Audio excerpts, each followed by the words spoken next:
All right. I think that we are all back together again, and it sounded like the T-Rats, at least for the teams I've had a chance to talk to, looks like the T-Rats went pretty well. So that's great because it leaves us in a place where we can go ahead and move forward in preparing to support our learning around the metabolic pathways. Our learning will become really deep as we move into those metabolic pathways, and synthetic, where we're going to be thinking all the way back to everything we've learned about amino acids and enzymes and enzyme catalysis in order to support our understanding of the metabolic pathways. So in order to help put the big picture onto metabolism, I'm today going to take you through this little bit of a interactive lecture to give that foundation. So let's begin by defining metabolism. We think of metabolism as the entire network of reactions carried out by living cells. When I think about metabolism, my mind always goes to the Disney movie Fantasia, where Mickey Mouse is conducting this incredible symphonic kind of orchestra that's going on. And despite the fact that there's all of these crazy things occurring.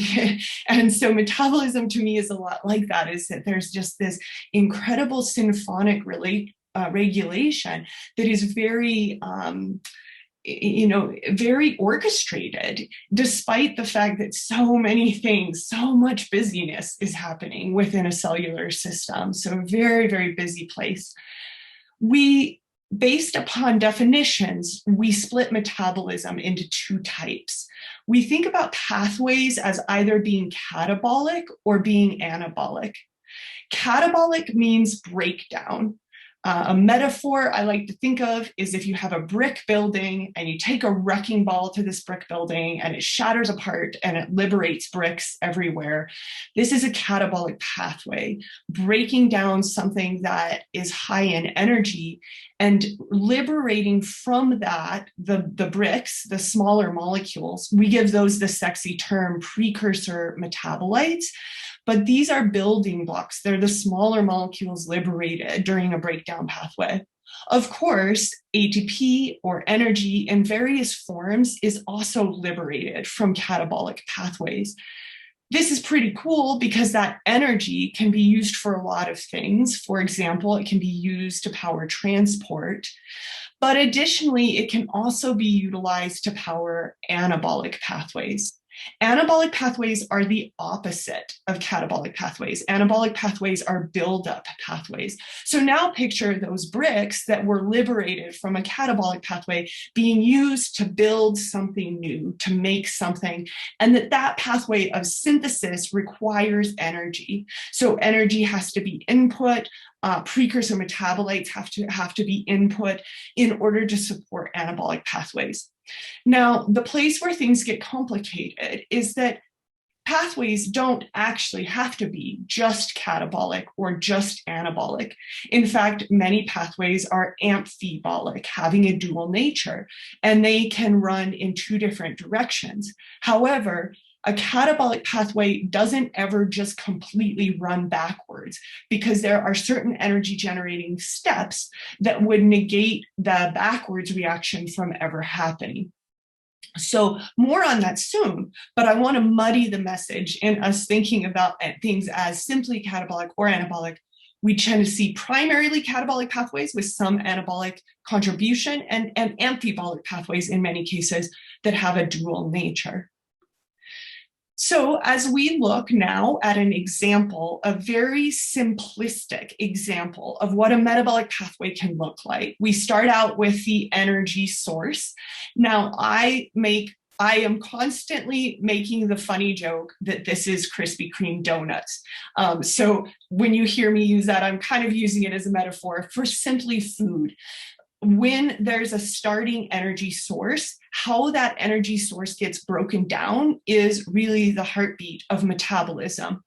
And this starting energy source, maybe glucose from a Krispy Kreme donut, is going to get broken down in multi-steps.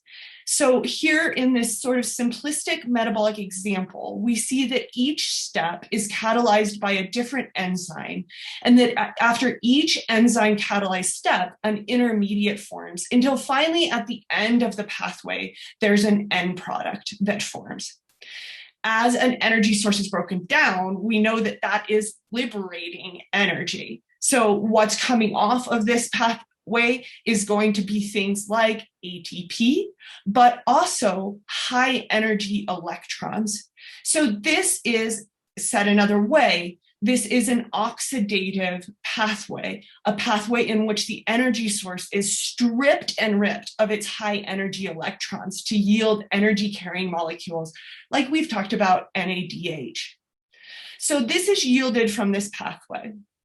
So things like ATP, molecules carrying electrons, NADH, FADH2, we remember that those are actually highly valuable currency that can be exchanged to make ATP. So in our simplistic example, I've shown this pathway as a very, very simplistic, overly simplified linear pathway. A lot of pathways are not linear.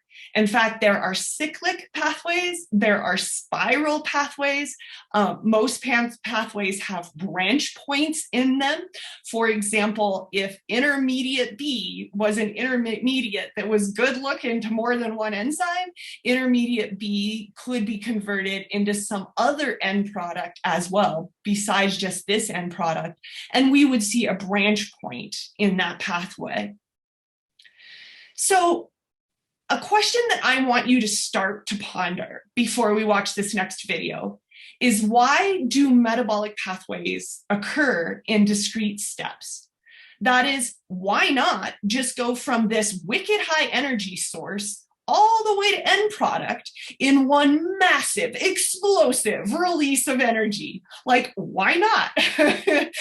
Why is it that we proceed in these discrete steps instead, a little bit at a time, oxidizing that energy source? So those of you chemists out there are thinking, hey, massive explosive energy output. Yeah, oxidation of glucose. I get it. So let's talk about what that would look like if it was one massive explosive release of energy.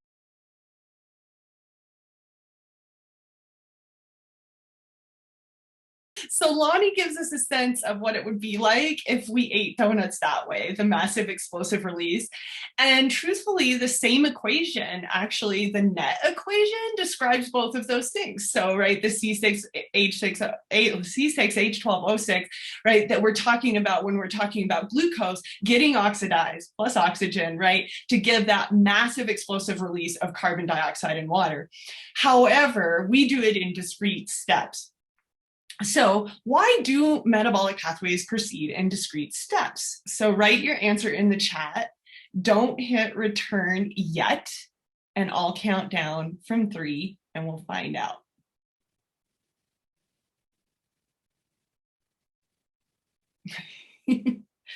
Yeah. I love it. Everybody's going to be going buying donuts now. All right, ready?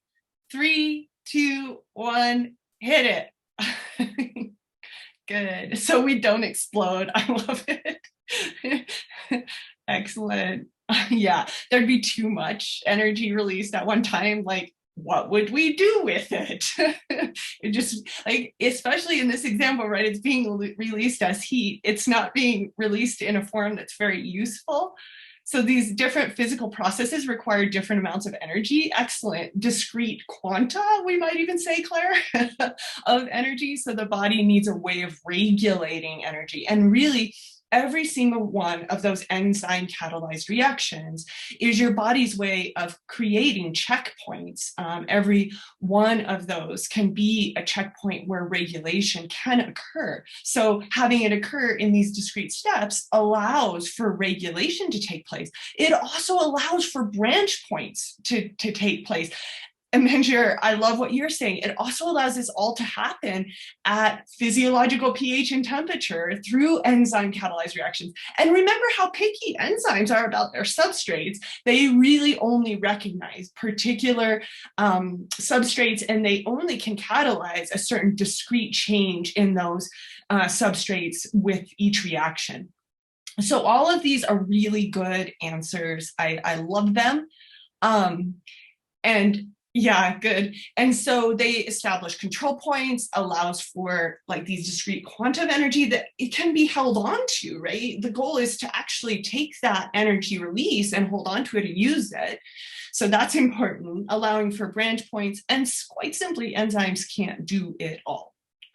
So let's talk a little bit about regulation of metabolic pathways.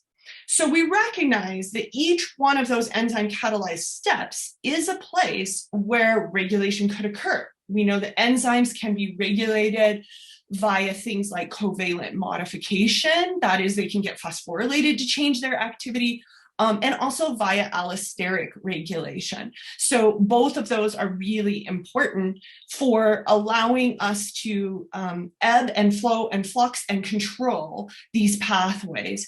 So allosteric regulation, covalent modification, and there's two types of metabolic regulation that we talk commonly about. Feedback inhibition, just as it sounds, would mean that the product or an intermediate far along the pathway, maybe second to last, will actually be the effector molecule that binds to an allosteric site, say, for example, on the first enzyme, and downregulates that enzyme. I like to think about this by an analogy. Like if you, like, it's kind of an old school analogy, but say that there's this candle factory and the whole point is to make candles, and people do it in an assembly line, and one person melts the wax and one person pours the wax and one person puts the wick in. If there were plenty of candles to fill up a box at the end, the person boxing the candles might go back and say, hey, stop pouring that wax, right? So it's going backwards and saying, stop making the product. We have enough of it. It has accumulated to an appreciable extent. Feed-forward activation is just the opposite, where a reactant or an early intermediate may, in fact, allosterically upregulate an enzyme later in a pathway, saying, hey, we have plenty of reactant here. It's kind of like glorified Le Chatelier's principle. It's enacting this, hey, there's a lot of reactants, let's make more products. So this upregulation by feed-forward activation. Same thing with our candle making analogy. That would be like if there was a backlog on the assembly line, and that was because the person boxing the candles wasn't going very fast. So somebody at the front of the line pouring the wax might run down and say, hey, start boxing faster so we can get this done. So regulation of metabolic pathways can occur in other ways as well. These other ways are things like substrate cycling and genetic control. Let's talk for a minute about genetic control. That literally means the process of sitting on top of genes and upregulating them. So there are molecules that can, in fact, either get in the way of expression of a gene or enhance the recognition of that gene by the machinery needed to make the product. So genetic control, as you might guess, is enacted over a longer period of time than things like allosteric regulation that we were just looking at. Substrate cycling is perhaps one of the most complex means of regulation. It took me a long time to really figure out substrate cycling. This is an example that I've drawn here. This is glycolysis, and so soon we are going to immerse ourselves in the glorious details of glycolysis. And this is just showing kind of a little forecasting of that. And one of the things that occurs within glycolysis is that fructose 6-phosphate gets phosphorylated to form fructose 1,6-bisphosphate that is then moved on down through the pathway. However, this step can occur in the reverse. That is, it can be hydrolyzed and converted back to fructose 6-phosphate. It's weird to think about both of these reactions happening all at once because the net reaction is really just consumption of ATP. So why would a cell do that? Why would a cell just run this cycle like this, seemingly fruitlessly? It was finally through analogy that I was able to understand this. So let's take a virtual field trip to England. Welcome to Cornwall, England, where I'm standing next to their favorite way to regulate traffic in these parts. This is called a roundabout. Now, in a roundabout, what's really cool about it is that no one actually has to come to a stop, but instead, you actually just come in the roundabout and take whatever exit it is that you need to take. It slows traffic and it regulates traffic. And in fact, if, for example, you're a little unsure about where you want to go, you can go around the roundabout several times until you figure out what exit is that you need to take. Now, of course, the downside of that is that you're using fuel to go nowhere, and that can be a downside. But what I want to talk to you about today is that this is actually, even though people started making roundabouts prior to knowing about metabolic regulation, a roundabout is in fact a type of biomimicry, because in metabolism we see a lot of what are called substrate cycles. Now, it used to be that people also called these futile cycles, thinking that all they did was to consume ATP with no net gain. We now better understand these, quote, futile cycles as an important kind of regulation. So think with me about two famous pathways. One of them, glycolysis, which is using sugar, breaking it down, ripping and stripping energy from those high energy bonds in the sugar. Now that gives off energy. The alternative pathway called gluconeogenesis is consuming a lot of energy to make sugar. Now these two pathways can run side by side. If we need to make sugar, I just did a 2.5-hour run on the coastal pathway, and at some point my body, my liver particularly, started running gluconeogenesis, consuming energy to make sugar so that it could feed and fuel my muscle tissue. So pathways need to be very delicately, very sensitively, very orchestrated, very regulated. And so like a roundabout that regulates traffic, our substrate cycles do the same thing. So come with me to step number 3 of glycolysis, which is step number 7 of gluconeogenesis. In that step, fructose 6-phosphate is converted to fructose 1,6-bisphosphate. Now, likewise, if we're talking about gluconeogenesis, it's actually just the hydrolysis. So you see fructose 1,6-bisphosphate getting converted backwards to fructose 6-phosphate.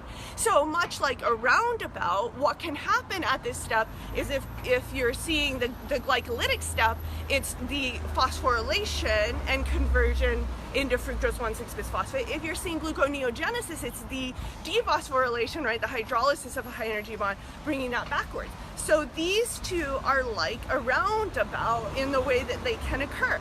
Now, typically they don't occur simultaneously, because if they occur simultaneously, you essentially get a cycle, a substrate cycle, or what was thought to be a futile cycle. And if you balance that reaction, you get the net hydrolysis of ATP. Just like in a roundabout, if you go around it, you're using up gas without actually getting anywhere. That's what's happening in that substrate cycle. You can see why people might have once thought them to be futile. And sometimes people get pretty angry in roundabouts as well. So, yeah, he just wanted to be part of the video. So you can see why they once thought them to be futile. But in fact, if you think about the regulation that's occurring there, and in fact we know that these substrate or futile cycles occur a lot in hypermetabolism during exercise, and they also occur a lot in thermoregulation. So in brown adipose tissue, we see a lot of those substrate cycles. If you think about this, this actually makes a lot of sense. What if you came into a roundabout and you actually realized you needed to go back home, and you wanted to immediately turn around and come backwards? And that'd be very easy in a roundabout to do that. Whereas if you just had one straight road going back and forth, you would have to wait till you got to the top. Same in a pathway. This allows for a quick adaptation, a quick change. Whoops, all of a sudden, we need to go from glycolysis to gluconeogenesis. Whoop, quick change around the roundabout. So that's how we see biomimicry within metabolism and roundabouts, even though people started making roundabouts before they knew they were mimicking metabolism.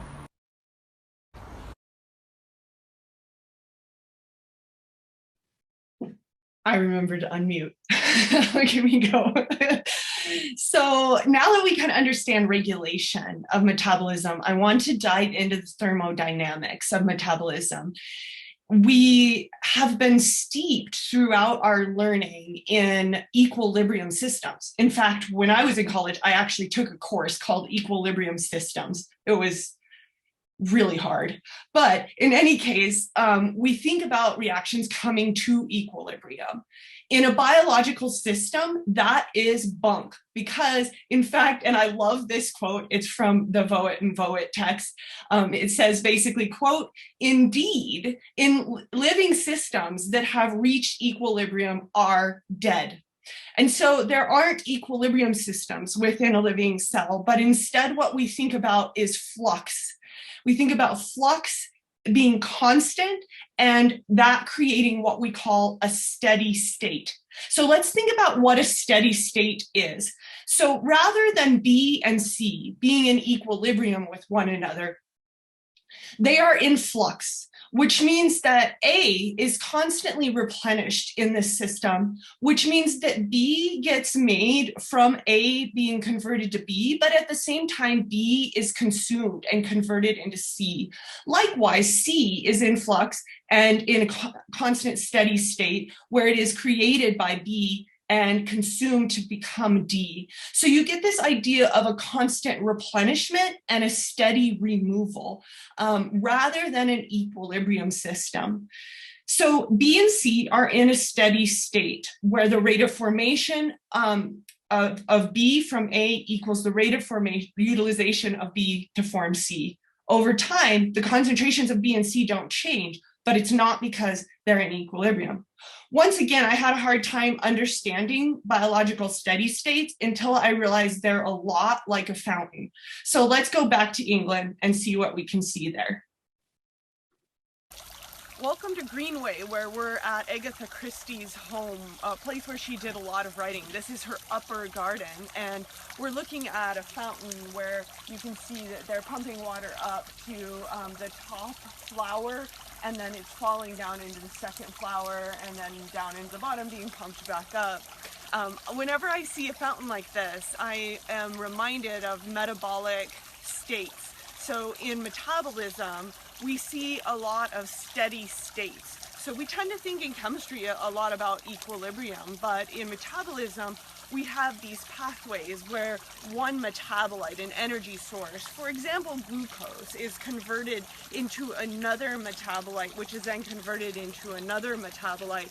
And this is a series of reactions. And in a steady state, it means that if, say, you have A as a metabolite, and A is converted to B, and then B is converted to C, B can commonly be in a metabolic steady state. Now, I find that a fountain is the best way to think about this. So if we say that the top flower is A, and then A drips down into B, and then B into C, notice that the volume of water in B stays in a steady state because it's constantly replenished by the top flower A and constantly dripping down into, say, C down here in the bottom hoof. So B stays in a steady state because it's continuously replenished and continuously diminished based upon A going into B and B then going into C. So this is a perfect way, I think, to envision a metabolic steady state.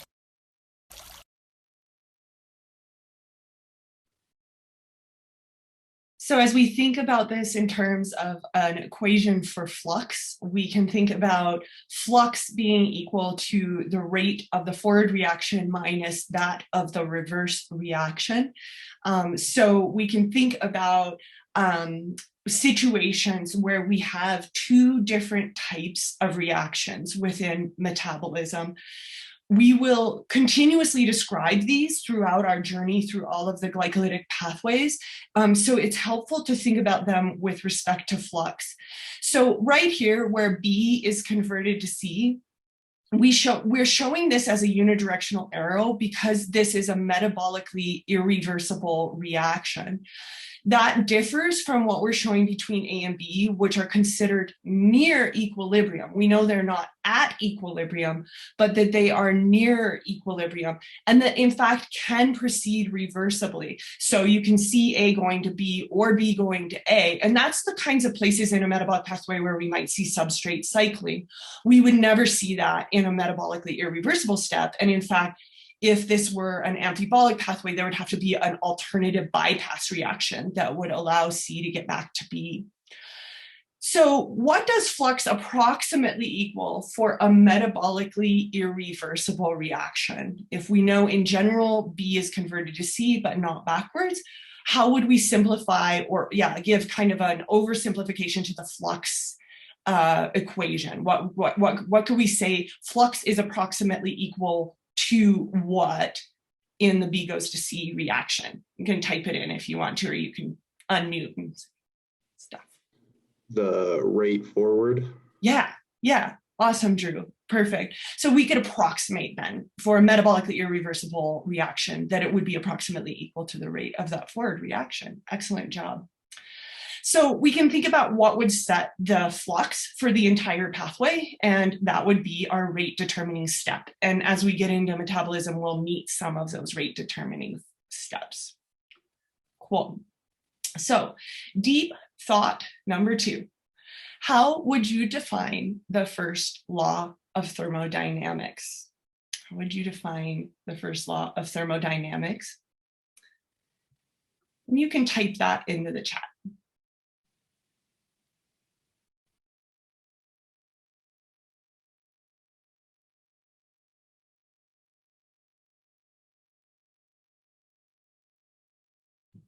Okay. And 3, 2, 1, return. Hey, we got at least one there. Yeah, energy is conserved. Yeah, good.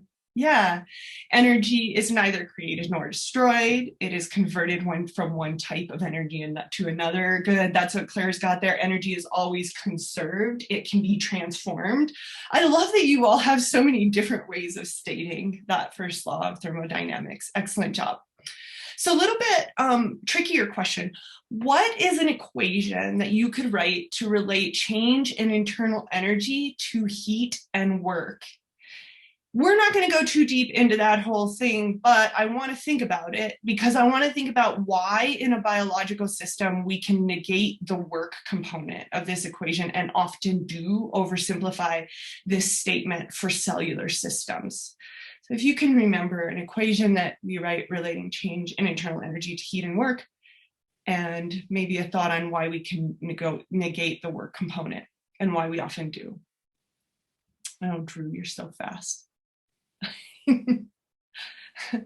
Yeah, good. So Drew's got the equation there, but if you were to maybe break that down a little bit more into some component definitions for variables, maybe it would be helpful in us thinking about why we sometimes just write delta U equals Q.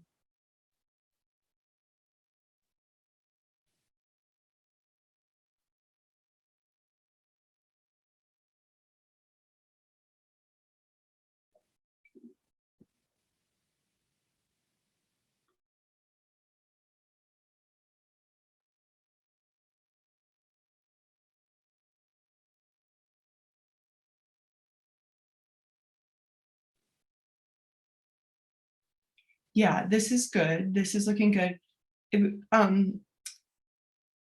Could we put multivariable?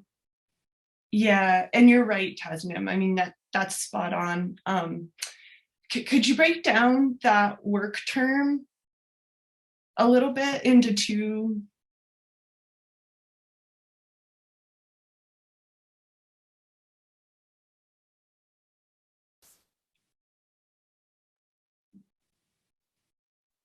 And maybe even Q2 could be expressed in another way.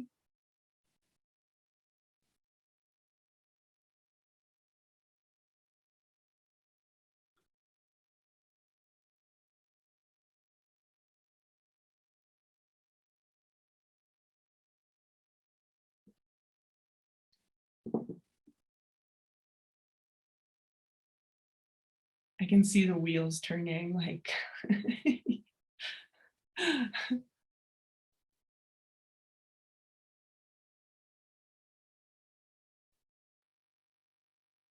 Yeah, thank you, Julia.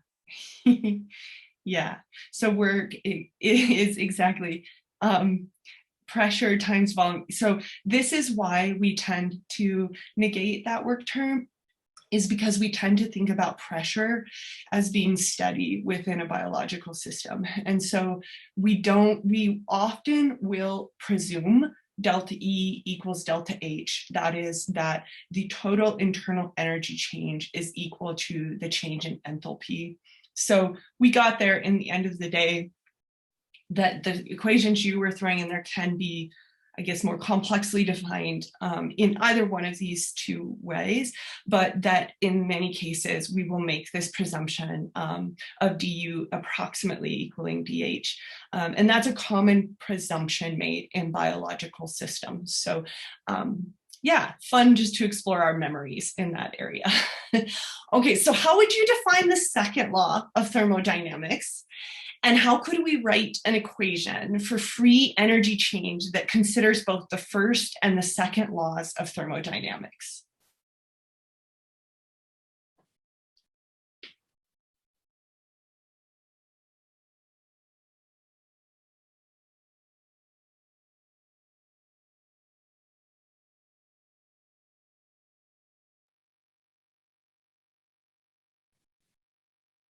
Whenever I think about the second law of thermodynamics, I just get feeling really, I don't know, like high throttle.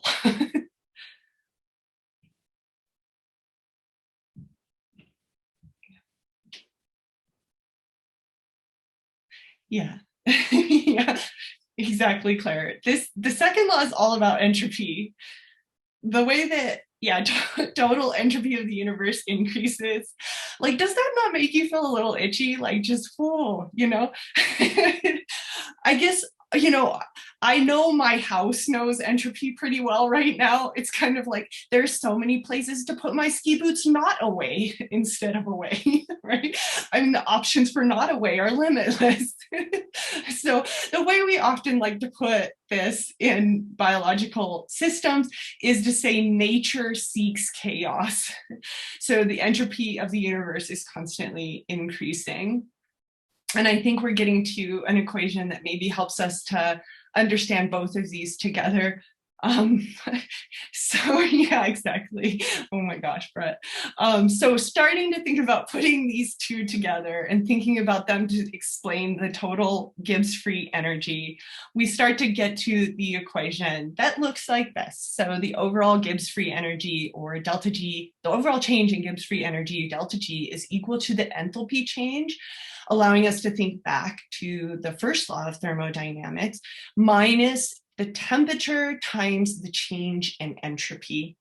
So knowing what we know about favorability of a reaction, what sort of values for delta G would tell us that we were looking at an exergonic or energy yielding pathway or step? What sort of values of delta G? Yeah, good. Negative. You got it. So negative values for delta G mean exergonic. They mean spontaneous. And sometimes I just like to think about what that takes, right? If there's a release of heat, that is negative delta H, and there's an increase in entropy, whoa, that is highly favorable. We're talking negative, negative, right? Really negative delta G's.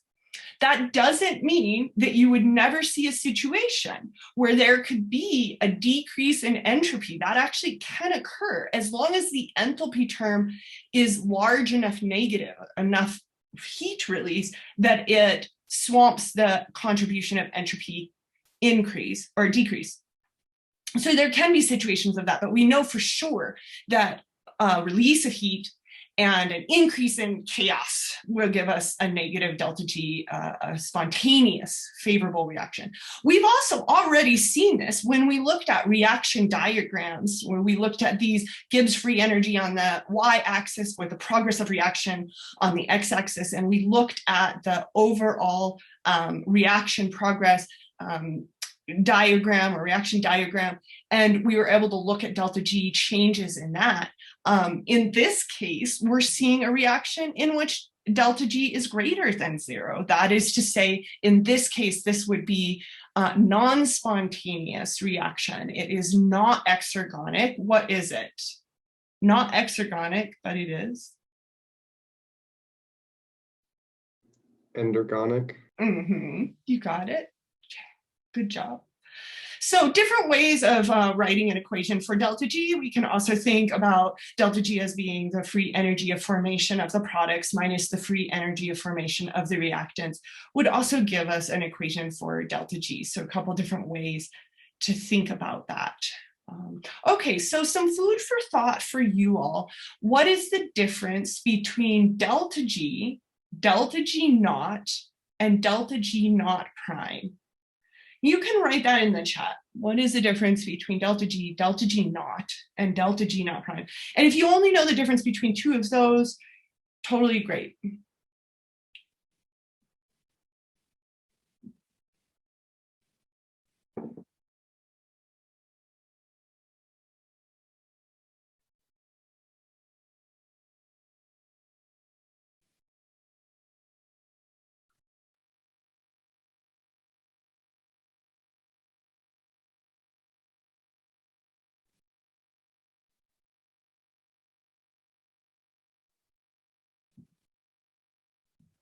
And if you don't know, that's also totally fine. Yeah, good. Yeah, I'm getting a couple things direct messages. Yeah, standard conditions, good. So when we talk about the delta G, just naked, pure naked delta G, that's the actual delta G. It's the actual free energy change for a reaction. Like if we were able to measure it in vivo, right? In vivo means in the cell, right? If we could measure that and we could actually know exactly what it was in vivo, that would be delta G. But more often than not, we don't have values for that readily tabulated. And instead, we tend to look at delta G naught values, which are delta G values at standard temperature and pressure, or STP. In biological systems, we go just a little step further to tabulate delta G naught prime. Delta G naught prime is also a standard state delta G, but it's standard biological state. And the main thing that differs in standard biological state is that the pH is 7. So it's all about the concentration of hydrogen ions, a little different than the standard STP based upon those pH conditions. So standard state versus actual delta Gs. This matters a lot.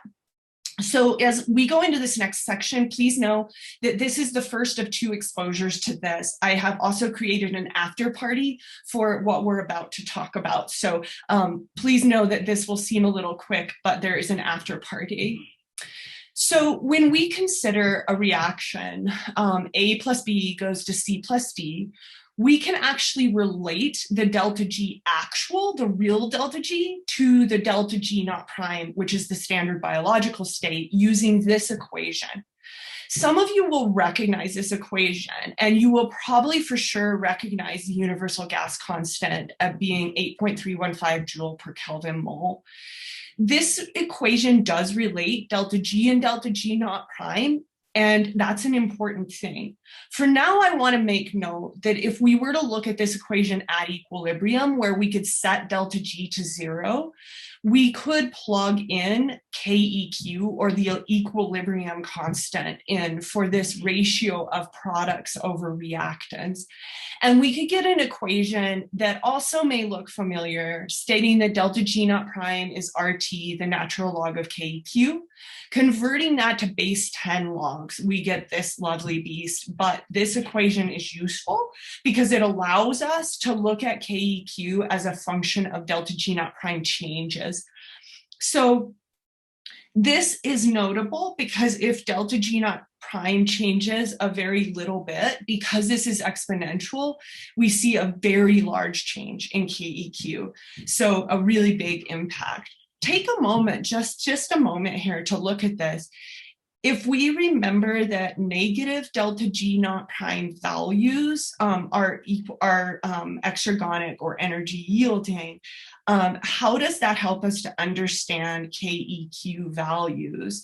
So if delta G is negative, what is true of KEQ? So take a moment with that question. What is true of KEQ?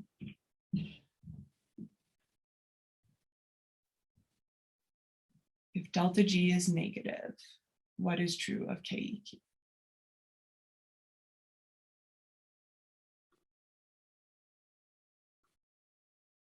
Yeah, Tasman, you're on the right track there. Yeah, increases or, yeah, okay, good, Emma. Yeah, it has to be positive, right, right.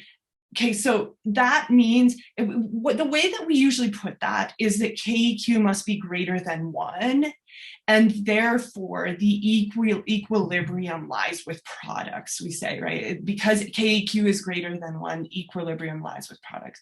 If delta G is positive, then KEQ is going to be less than 1, and the equilibrium will lie with the reactants. So something that you can kind of think about and work through on your second exposure on the after party, okay? So I just want to leave us today with noting, though, that in biological systems, we often want to understand actual delta G, not just delta G naught prime. And so when we think about that, we know that products of reactants is equal to the equilibrium constant when delta G is 0. But otherwise, we can think about products over reactants as being what we call the mass action ratio. That is to say that the concentration of products and reactants is directly what dictates whether delta G for real, pure, real, authentic delta G is going to be more or less exergonic than delta G naught prime. So this mass action ratio, and I want you to go home today thinking about this, which one of these, like if the concentration of the products were greater, or the concentration of the reactant, the product of the concentrations of the reactants were greater, which one of those situations would make it so that delta G was more exergonic than delta G naught prime? So we care about delta G and not delta G naught prime. And yet most of the time we have tabulated values for delta G naught prime. So I want you to go away today thinking about this, knowing that this was just your first of 2 exposures to these last 2 slides. And I promise a little after party action on those so that you can think more deeply, or part of your pre-party if you want to think about it that way for next time, thinking more deeply about this. And I won't linger any longer or keep you any longer, just to say thanks for exploring intro to metabolism with me today. I had a blast. I hope I didn't lecture you to death. It's always my goal not to do that. All right, see you.